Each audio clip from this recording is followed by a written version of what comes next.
From the tea rooms of the early 1900s to modern-day cafes, tea has been a powerful connector for women to take time, come together, and exchange ideas. Some historians suggest what transpired in many of the tea rooms of yesteryear laid the groundwork for the suffragette movement, allowing women to gather, exchange ideas, start businesses, and change their place in the world. So what better way to empower women today than by gathering inspiring entrepreneurs and leaders to share their stories over a simple pot of tea? Each week, our amazing women will be on hand to guide you on your journey. So if you're ready to be inspired, come inside and grab a cup. It's time for tea.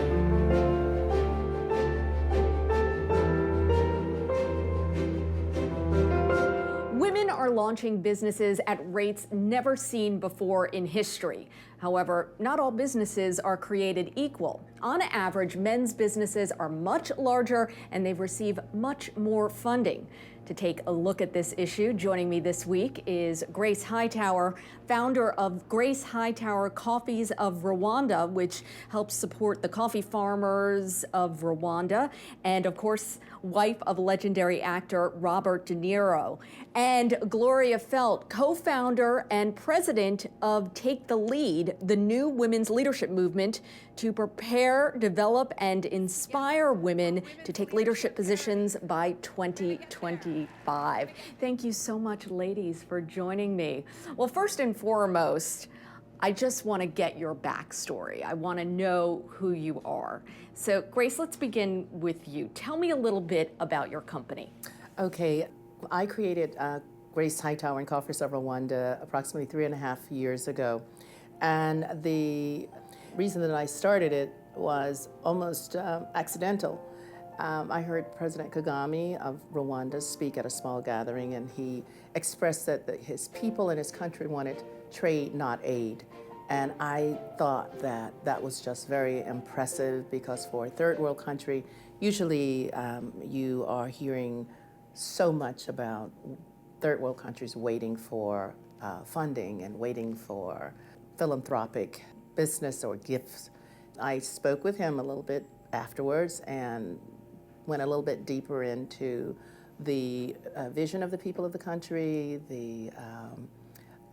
his vision for as a leader of his country, and found that the people were very determined to be entrepreneurs and to create. And I actually took a trip there afterwards because I wanted to find out exactly what Rwanda was about. I didn't have any idea except for that it had gone through a tragedy, the genocide of 1994.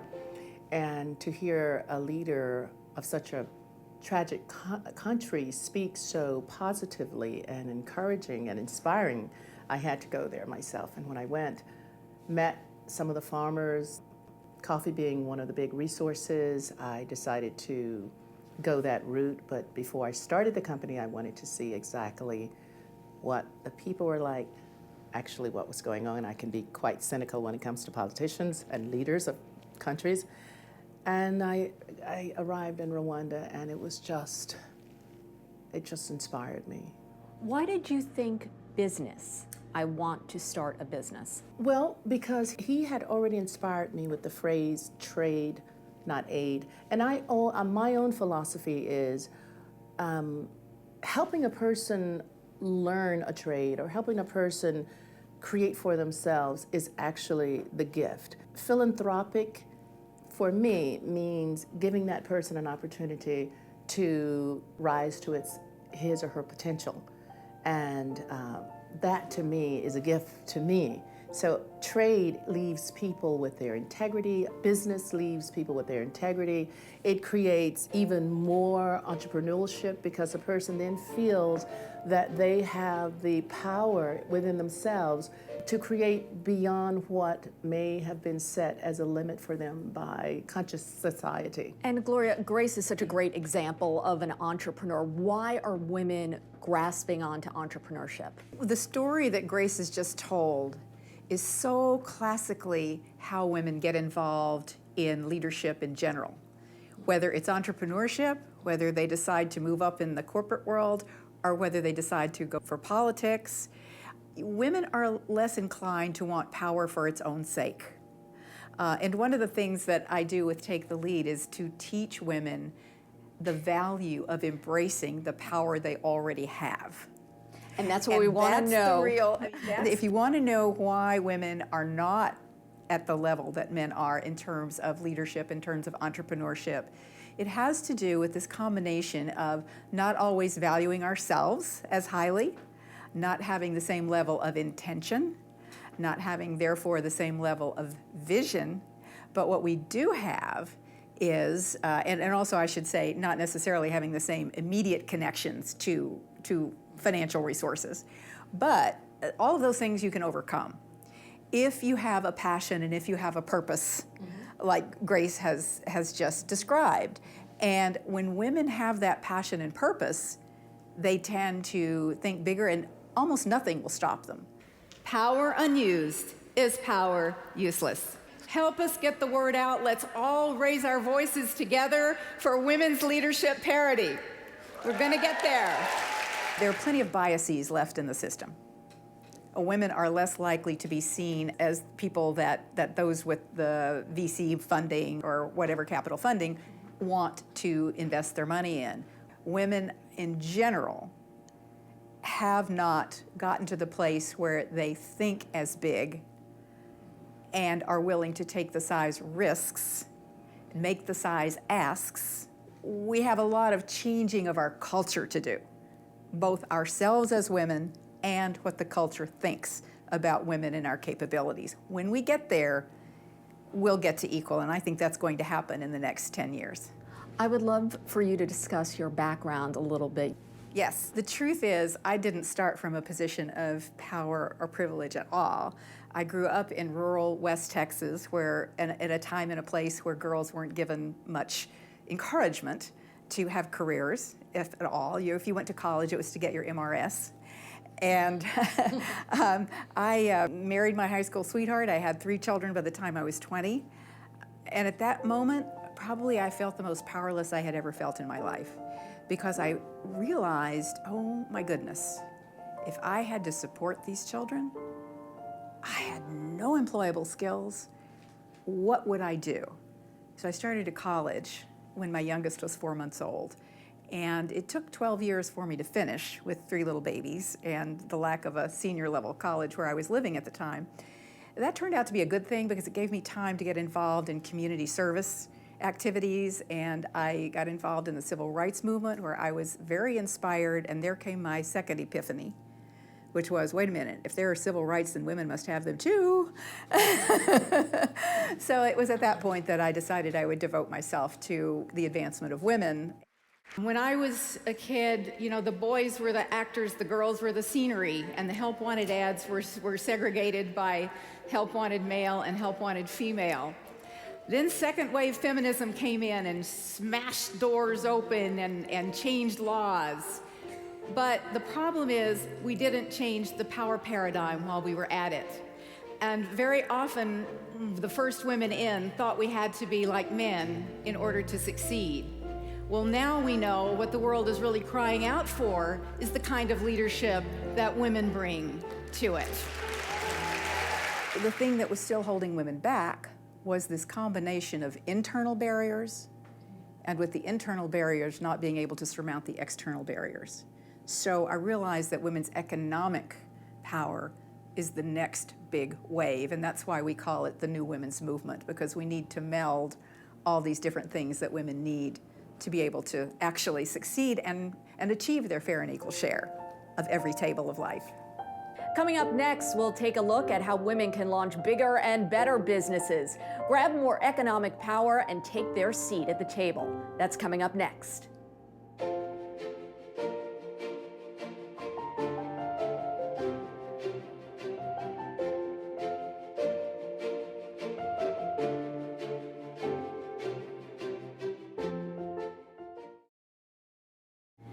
So Grace, as an entrepreneur on the front lines, a woman in business, what have your experiences been so far? Well, actually, Allison, when I first started, it entailed a great deal more than I had ever imagined. putting together a business plan. I was very fortunate enough to have enough funding, because it's a different kind of business, to get it started. However, one of my biggest challenges were finding people who had and shared the same passion, the same vision as I had. Then coupled with, I know you mentioned my husband, that can be a plus and a minus as well. And in this case, it was somewhat of a minus because there were people coming in to join me in the business, but for all the wrong reasons. And the focus was not about my creating a sustainable business with the farmers in Rwanda. My challenge was to find people with that same drive, that same passion, that same vision. As the leader of the company, what is it like when you butt heads with someone who doesn't share your vision? I find that simplicity probably is the best, and I just simply say, you know what, this isn't really what I envision. Appreciate your abilities and that you would like to be a part of it, but it's just not a fit. And going back to Gloria's comment earlier regarding women with an intent, that piece of planning my business actually created that intent for me so strongly until I knew exactly the intent is to, first of all, create a sustainable business, because without that, none of the other parts of it can happen. The sustainability for the farmers, and especially the women can't not participate in the business in Rwanda if I don't create this and really make it the focus point. Is that a problem, sustainability, for a number of women out there? Well, sustainability is always a problem for an entrepreneurial business. And it's even been the same thing for me starting a nonprofit. In fact, as Grace was talking, I was thinking about the diagram that someone gave me recently in which it indicated the phases of any startup.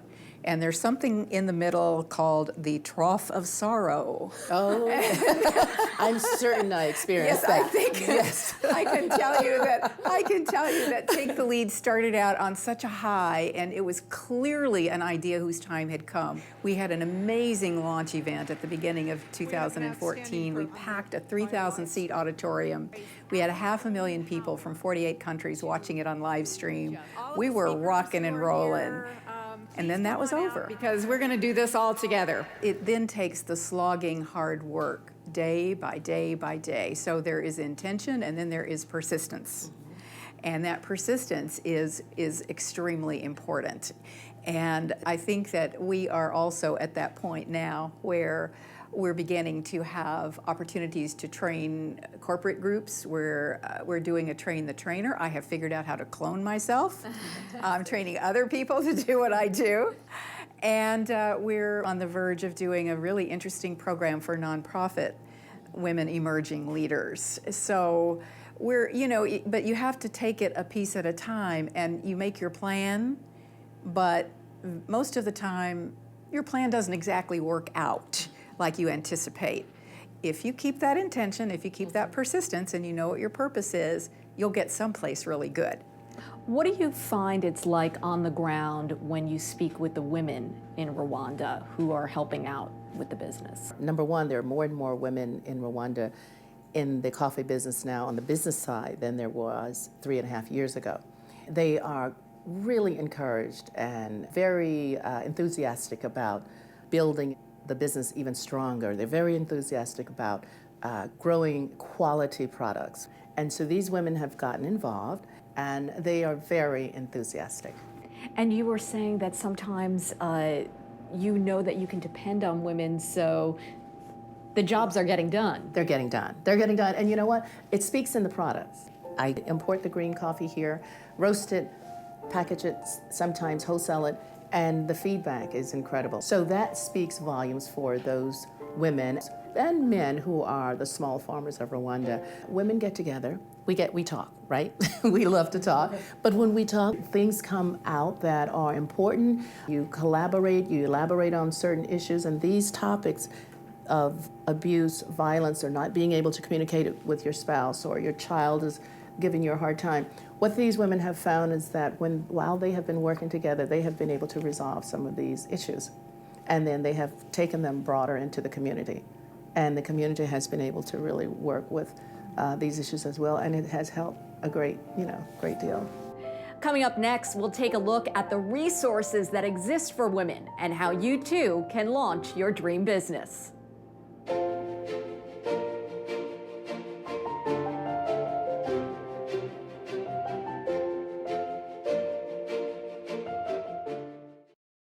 It's important that if you want to maximize your success, you should understand the perception that exists about you in the marketplace.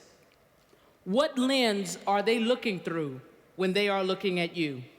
And if you want to maximize your success in the seat that you're sitting in or the seat that you aspire to sit in, it is imperative that you understand the adjectives that are associated with success for the seat that you're sitting in or the seat that you aspire to sit in. Grace, what is that like when you're out there asking for funding or you're trying to organize the business or partner up with people? Do you feel like you have to be nice all the time? No, nice doesn't even come into play, though you are polite. It's important to be polite.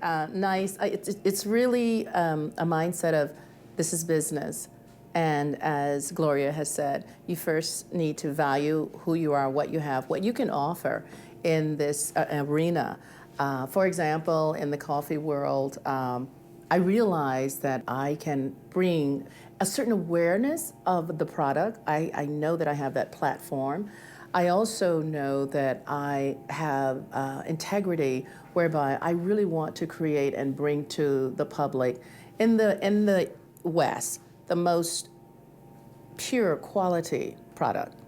I also know now, and to speak to what Gloria said, it's very true. We worry in the beginning about, I want to worry about if I'm going to do it the right way, if I'm going to, I don't want to offend this company or that company. And it's not even any of those. It's knowing who you are, what your value is, and also believing in your product and what you're doing and your business, and just saying, you know what, this is my vision, this is what I have mapped out, and this is why I'm asking for this financing or funding, or this is why I'm sending you this business plan so that we can partner up. This is my part of it. And then hopefully we'll meet somewhere in the middle, but you have to really stick behind what you believe in. Fear is just false evidence of things appearing real. Fear has no place in your success equation. Can I hear you say it? Fear has no place in my success equation. With the product, was there any sort of learning curve in terms of distribution of the product, creation of the product, or? Yes. I mean, yeah. That would be the painful stage. That's to roll up your sleeve and get into the trenches. Where do you learn? Where do you go? Well, while I was in Rwanda, while I was there, I cupped coffee. I went to the farms. I went to the washing stations. I looked at how they process their coffees. I went from the coffee tree, the bean, to the actual processing and roasting. And then we cupped. And I have a pretty good palate, so I knew what I taste. I'm, been blessed that way, growing up on a farm. So when I tasted the coffee, I knew it was a go. I knew it was so good, and I had not tasted coffee like that pretty much anywhere. And so that learning curve for me helped me to become more confident, because I have cupped with some really pretty expert cuppers, and I've just been spot on. And so I feel like now I can go anywhere and cup coffee and really know if it's A, B, or C. And so when people are ordering your product, they'll now go to the website? Yes, they can go to the website. They can thank God, there are many venues. They can go to Bed Bath & Beyond, Gracefully on the Upper West Side. Battery Park Place is now serving it. Morgan Stanley is now serving it. We are currently speaking with Colonial Williamsburg for a much bigger project, and which brings to mind your comment about knowing your value. Have you ever thought about brick and mortar, or is that just your own coffee shop? Yes. So what are the thoughts on that? The thoughts are very strong, and as we speak, I am seeking locations. So Gloria, when we look at businesses, gender equity in businesses and raising money, how much of a difference is it? Well, the average women-run business starts with about $8,000 and is more likely to be the woman's own money. The average male-owned business is more likely to start at around $30,000. Now, neither of those are huge sums, but when you think about that disparity, it's more than 3 to 1. And when you start multiplying that over time, it's also true that men are more likely to be able to get financing from banks than women. And there are many different elements along the way. However, one of the things that we know from various studies that have been done is that while there certainly is this bias in the system about women as business people not being seen as being more likely to be profitable for the lender, the truth also is that women ask for less, and that women tend to value themselves at about 22% less than they value other people, both men and women. So women simply haven't learned to raise their hands, ask for more, envision that they can ask for more, and that is, the good news is that those are learnable and teachable skills. So when you want to ask for more, where do you go? What do you do? Well, first you ascertain what your value is. And for example, Grace can start before she goes to ask. Let's assume she's going to ask for some venture capital. She first would assess what her value is in the market. What does she bring that they would want to invest in? And be very clear about that and not be afraid to say it straight out. Men never worry about whether they really are prepared, whether they're really ready, whether they really can do the job. Women will worry a lot about whether they know enough and whether they can do the job. So it's a good thing that women care about being able to deliver. We don't want to lose that quality at all, but we want to enable women to value themselves more fully. All of us and the individuals ascribe success differently. When a man succeeds, he and everyone else ascribes it to his own skills. When a woman succeeds, she and everyone else ascribes that success to working hard, help from others, and getting lucky. So Gloria, I know there's a lot of focus on young women, but I know there are older women out there as well who are looking for advice regarding entrepreneurship. What's your advice? Absolutely, and as Grace and I were talking about earlier, the wonderful thing about life is that there's always another opportunity to do something different. And there are so many women, for example, who have taken some time to raise children and are now ready to re-enter the workforce and are looking for something to really engage them. And very often starting an entrepreneurial business turns out to be the very thing that gets them back in. My advice is to understand that we have all the power that we need to do whatever we want to do. We need to recognize that. For example, women buy 85% of the consumer goods and products. 57% of the college degrees are now earned by women and have been for about 20 years. So we have the educational preparation. We have a business case now that says when a company has more women in its leadership, it makes more money. We have everything we need, but it will not come to us. All of those powers are only valuable if we use them. Power unused is power useless. That's what I want to teach every single young woman, middle-aged woman, and woman who's batting up against the C-suite. I want to teach every woman that one principle. And if we can do that for the next 10 years, we will reach leadership parity by 2025.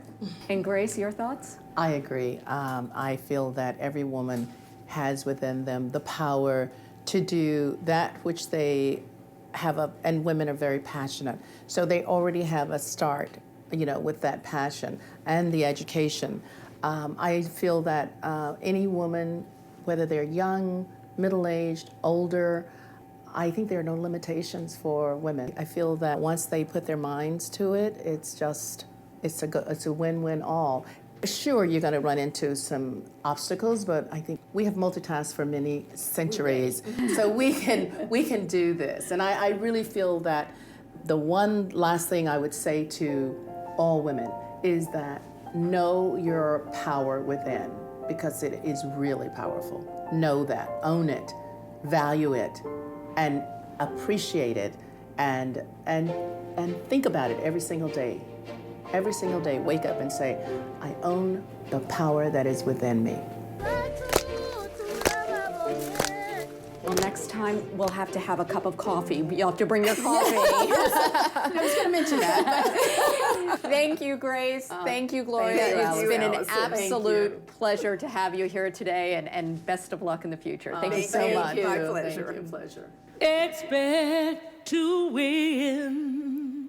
No matter what you're up against, don't give up, don't give in. Oh, yes, you can. Not fear, but faith will win the race. Don't give up, don't give in. Expect to win.